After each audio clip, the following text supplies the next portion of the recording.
Hello everyone, today I'll be showing you my BIOS setup. I've been asked by a couple of people to make a video about it, simply because I got my system running at 4.8 GHz with only a couple of BIOS changes. Um, Long story short, I lost my previous settings after a BIOS update, and since I changed a lot of things around, I couldn't remember everything. So I just tried to set up the multiplier and the vCore. The system booted. I tried a couple of 3D renders and a couple of video renders. The system didn't crash. I tried to play, it didn't crash either. So I just let it be. And since then it's been rock solid. Let me just point out that not every CPU, RAM or motherboard behaves the same way with identical settings. So even though this is working on my system, it doesn't mean it will work on identical ones, okay? So, if you haven't noticed by now, I'm already on my BIOS, cycling through my options, and this is the first thing I changed, the AI overclock timer. I changed it to XMP for it to be easier to set up the RAMs. They normally bring some factory profiles, and this way I can assure they're running stable. I changed profile number 1 and everything else was automatically changed and set up. I haven't changed anything else here. Drop timing, nothing. There it is, nothing, everything is auto.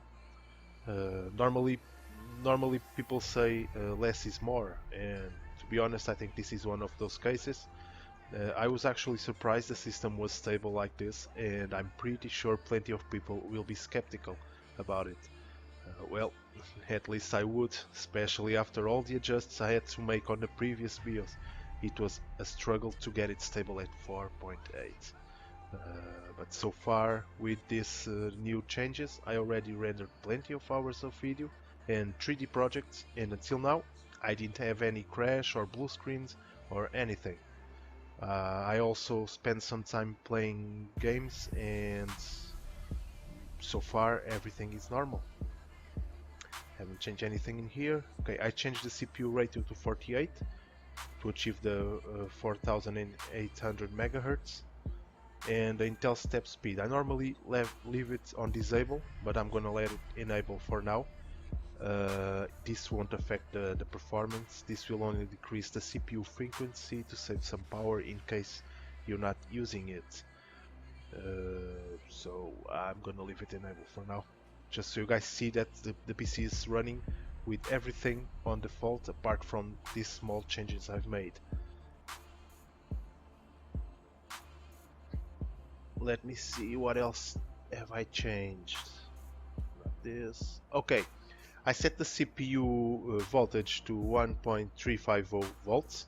According to many people, this is the highest you can go without compromising the lifetime of the 3930K CPU.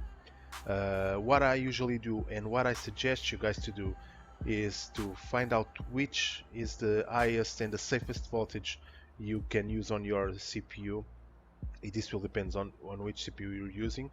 Set it up and then increase the multiplier and the frequency to see how fast you can get your CPU to run at. In my opinion, this is the safest way to overclock your CPU, unless of course you're aiming for a specific clock frequency, some benchmarks, which in that case you need to adjust some other settings in order for it to run, because with only this it may not be stable. Let's see, what else did I change? Nothing else in here. Okay. Main.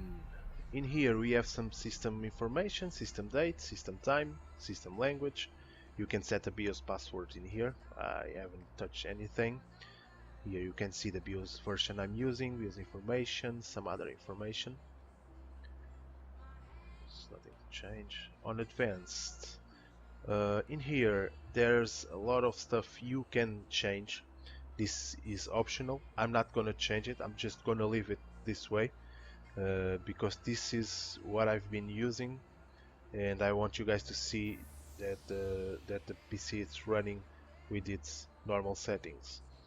Okay, you can change the CPU ratio in here and the Intel speed step. Let's leave it as it is. And there's nothing else you can change. Okay, system agents. Once again, this is on its default settings. I'm not gonna mess with it. Let it be.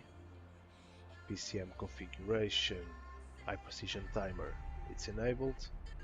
SATA configuration, I changed this to AHCI mode because of the SSD drive I'm using.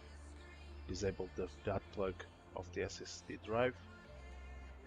USB configuration, it's set to use the default settings.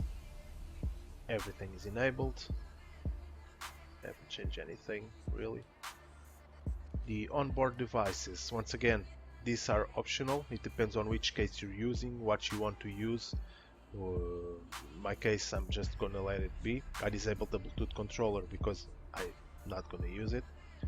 And I changed this to AHCI mode once again because of the SSD drive. More power loss, this is the default settings. Network stack, it's set to disable. Monitor tab, let's see, this is just information, voltage and temperature information. Lots of voltage around here. Temperature monitor, some more information. I haven't changed anything in here, I don't think you can. Fan speeds, I set this to ignore, and the fan speed control, I set it to disable. It doesn't make much sense to have it enabled because I'm using a fully water-cooled system and I don't have any fans on the CPU, so in order for it not to give some boot errors or messages, I just disabled and ignored it. More, let's see, nothing here and nothing in here either, and these are the boot devices. On the last menu, there's some flash utilities, overclock profiles. You can save your overclock profiles in here and access them quickly. Okay, let's just discard the changes and exit, just in case I might have changed anything accidentally. And let's boot into Windows. Here we go.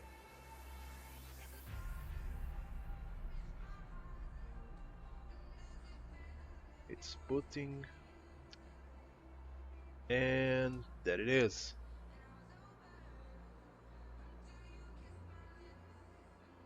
Okay, I got 3D Mark 2011 running on performance mode, so you guys can check my temperatures under overclock. The CPU normally runs around 58 degrees when I'm rendering some 3D stuff or some videos, and around 45 degrees during gameplay. Here's the temperatures measured with real temp. As you can see, they go from 44, 43, 37 there, 46, there's nothing special. And CPU Z here shows you the core voltage and the core speed. I'm not sure if that voltage there is correct, but that's what it shows. And the core speed 4800 megahertz. The graphic cards, which are also overclocked, as you can see in here. There's the GPU clock, memory and boost. They run around 42 degrees to 46, 47 while gameplay. I normally use EVGA precision to overclock them. And here's the temperature on the right side, 46 degrees right now while running the 3D Mark 2011.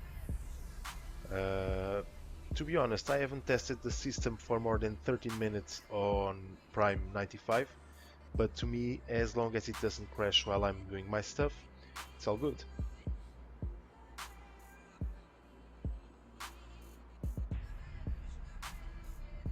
That's it guys, here you have it, my BIOS details, configurations and overclock settings.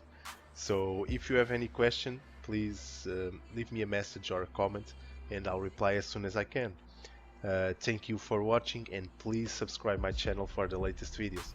Thank you and see you soon. Bye bye.